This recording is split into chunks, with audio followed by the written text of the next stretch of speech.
scare you? No. I wanted to scare you. Not this time.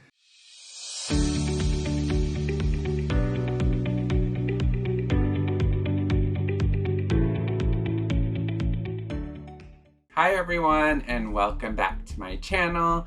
Simply Rye here, and I'm back with my partner, Scott. Scott. And we are back with another movie review. Before we get into the review, I do want to take a moment to acknowledge anyone new viewing this video that I am Simply Rye, or Rye, and on my YouTube channel you'll find various items just like movie reviews, my collection reviews, gameplay. I do live streams, so tune into those. I don't have a set date for that for those live streams, but if you're able to tune in, it'd be greatly appreciated.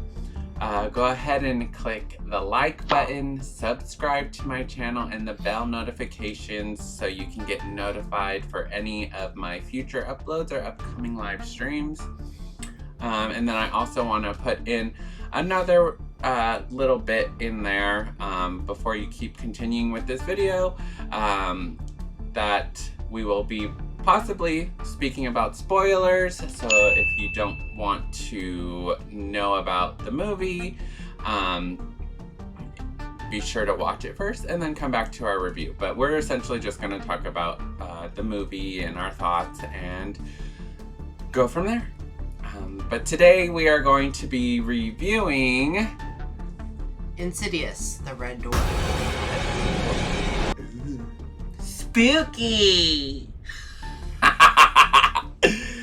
Yeah, so we are going to be talking about Insidious, the Red Door, which is the fifth movie, right? Yeah. Fifth movie to the Insidious franchise? Seemed like the final. I think they made it apparent that it was the final. But let's go ahead and get into it. We'll go over, like normal, what the movie was about, what we thought about it, and then we'll rate it.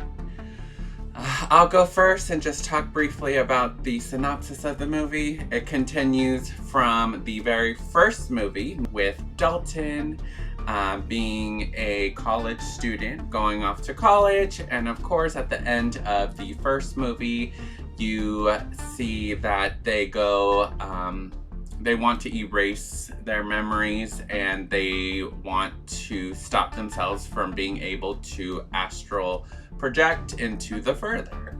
And as this movie shows, they end up unlocking those memories along the line. Just to add though, I think they did that at the end of the second movie, is when they wanted to erase. What's the second movie? Well, because he was possessed and tried to kill them in the second movie. And that's when they survived that encounter, that's when they wanted to erase their memories.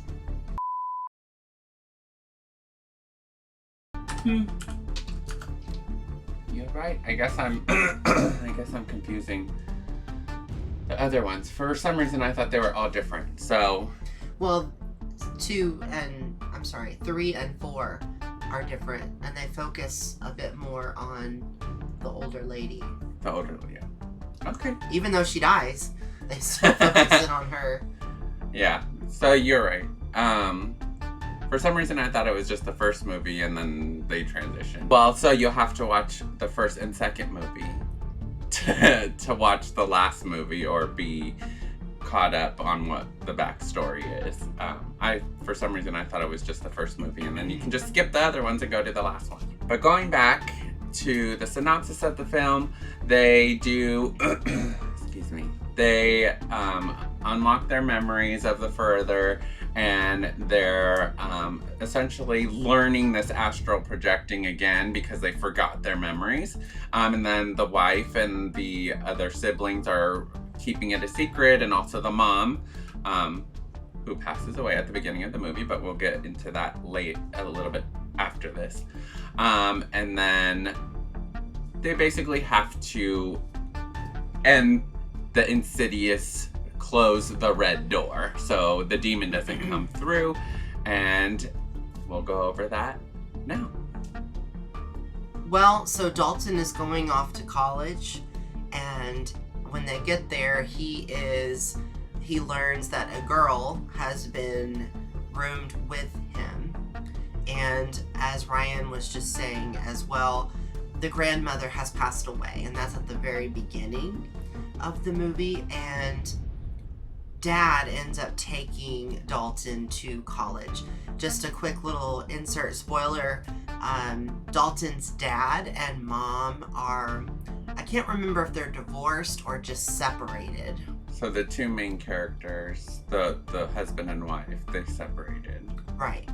And as he is in college, he is excited to get this art professor. It's apparently she is prestigious, or people want to take her class. His memory starts coming back to him because in the opening exercise, the professor actually has students accessing their memory. She wants them to pull from something from within, and she does a countdown, just like the hypnotist did a countdown when actually erasing their memories to begin with. And when Dalton does this, it does unlock something for him. Some of those memories come back, but he can't quite make out what they are, but he starts drawing a door. And he basically gets slashed or grabbed by a hand towards the end of it, and he actually bleeds a little bit on the canvas. But I think the art professor, though, just thinks that it's red paint, but it's actually blood. So after that happens, then the ball gets rolling, and Dalton starts realizing that he can astral project. He doesn't necessarily know what that is or what that means, but he figures it out. He's learning some things about what happened in a frat house, and that a boy keeps telling him close the door, and he's not quite sure what that means yet. And the girl that is rooming with him, she ends up getting a room above him, but they're still friends, and she's kind of helping him figure himself out a little bit and figure out what is going on. Once Dalton unlocks his memories, it causes the dad also to experience a resurgence of being followed, because they're being followed by different spirits, but especially the demon, the red demon. I think that it wasn't Dalton first and then the dad. I felt like they were going through it at the same time. Yeah. So like while Dalton was seeing the kid, I forget the dad's name. Do you remember his name? The main guy. Josh is the dad's, Josh? yeah. Okay. Well, he ends up seeing the other, but he's thinking that they both know that something's wrong with him because they can't remember since Dalton was 10. So they're both kind of like, what's going on? Why can't I remember? So they both go learning kind of deeper and deeper into this. So Josh goes in and gets like CAT scanned, or is it a CAT scan? And then he's perfectly normal, and he's kind of like, what's going on? I'm seeing these things. Am I going crazy? And then the doctor kind of said, well, you need to maybe look into family history for mental illnesses. So that's when he starts to look in his past about his dad, because he doesn't really know much about his dad, and then come to figure out that his dad also had the same issue as him and Dalton about astral projecting and going into the further, and come to find out that the spirit that's following him is his dad, trying to tell him the same thing the other one's doing, that they need to close the red door. You can see that this red demon is really trying to get to him. And as the movie continues, eventually the red demon is able to possess Dalton. And the girl who's with him doesn't realize it at the moment that Dalton is possessed. But Ryan and I actually realized that there was an issue because Dalton said, I'm not afraid of the dark anymore. And that's when we knew that's not Dalton. That's definitely the demon. And so as this is going on, though, Josh, Dalton's dad, ends up meeting with his wife. And then we learn a little bit more about why she's separated from him. I just kind of liked in the movie, he pushes her, and I liked her response, because he said, well, I don't know why you've kept this from me. You're keeping these secrets. And she said, well, you did try to kill our family. And I like that she put it back on him, because he does have to bear some of the responsibility for that, because I actually will side with her in this instance. I know he didn't do anything wrong necessarily, but as a mom, she does have to protect her family, and I don't think that she was wrong for advocating for herself. I don't think she was wrong either. That's pretty much the whole story. Is Dalton unlocks his memory by doing, the art teacher telling him to go back and dig deep into a deep memory, and that's what's coming up in his mind, is that door. And as it continues, he starts remembering little and little by going back into his memory, and starts adding more and more to this painting or drawing. And the drawing he's doing is actually showing that the door is still unlocked and that the demon is still trying to get him after all these years. And then as he's continuing, he's getting these vivid thoughts, which we don't really see. We just see like flashbacks of him going back into time. And then there is a lengthy amount of time where he does go back and he remembers everything, because he paints his dad in the picture, but it's actually the demon as his dad, and it's kind of scary, how he drew him, but that's how it kind of unlocks his memory. He has this angst against his dad because he thinks his dad was trying to kill his family, because he didn't really remember anything because he was in a coma, and he didn't really remember anything. But now that he was actually able to go back and see everything fully, that his dad was actually trying to help him, and so this time he's helping his dad as well, because his dad does try to sacrifice himself and say it's going to end with me, just like his dad tried to do, but his dad, of course, ultimately passed by that, and he was going to sacrifice himself by holding on and guarding the red door, but Dalton did figure out how to close the red door and basically just paint over his painting, because that was connected somehow, which was kind of not really explained, but I'm assuming it's because he bled on it and it kind of intertwined the worlds. I don't know, but that's what I would think. And then he just painted over it, and it sealed the door and sealed the demon in it, and he was able to help guide his father back into the real world.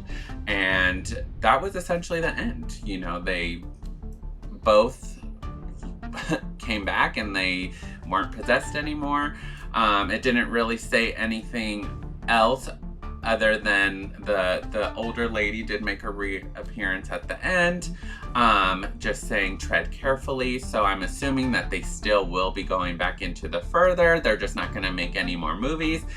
She's just reminding him, the dad Josh, to tread lightly, because I'm assuming going into the further is something that they're both not attuned to, and they're going to slip back in no matter what, since they've unlocked it again.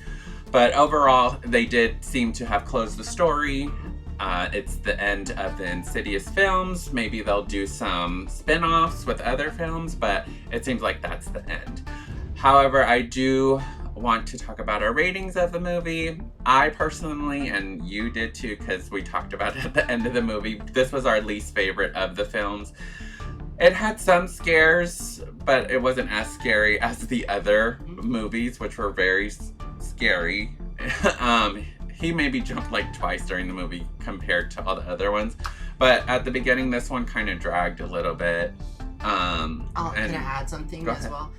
I get a lot more scared than Ryan does. It doesn't take nearly as much to scare me, but I will say that I really like the Insidious movies, because for me personally, I do find them to be creepy and scary and loud, but the fifth one wasn't as scary to me, and the first four really were. Like, I jumped quite a bit and it was scary. But I also want to say, in addition to the movie moving slow, it was too similar, in my opinion, to the first movie. We already knew the story, and we had to relive them learning how to astral project and what that was, and remember everything. Well, we already did that in the first movie.